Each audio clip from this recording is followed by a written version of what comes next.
কাতারে দেশীয় কাচ্চি বিরিয়ানির সমাহার নিয়ে যাত্রা শুরু করলো বহুল আলোচিত বাংলাদেশি মালিকানাধীন সানি বিডি কাচ্চি ভাই রেস্টুরেন্ট। শুক্রবার রাতে কাতারের মাতার কাদিম ফুড প্লাস মার্কেটের পাশেই কাচ্চি ভাই রেস্টুরেন্টের উদ্বোধন করা হয়। এ সময় প্রধান অতিথি কাতারে নিযুক্ত বাংলাদেশের রাষ্ট্রদূত মোহাম্মদ নজরুল ইসলামকে সাথে নিয়ে ফিতা কেটে উদ্বোধন করেন রেস্টুরেন্টের স্বত্বাধিকারী নিয়াজ কবির চৌধুরী বাবুল ও রিয়াজ কবির চৌধুরী সোহেল।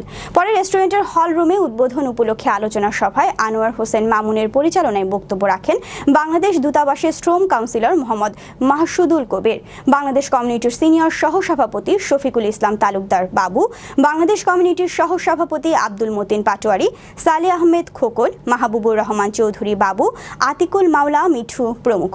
উদ্বোধনী অনুষ্ঠানের দিন রেস্টুরেন্টের পক্ষ থেকে ৩,০০০ প্রবাসীকে বিনামূল্যে খাবার বিতরণ করা হয়।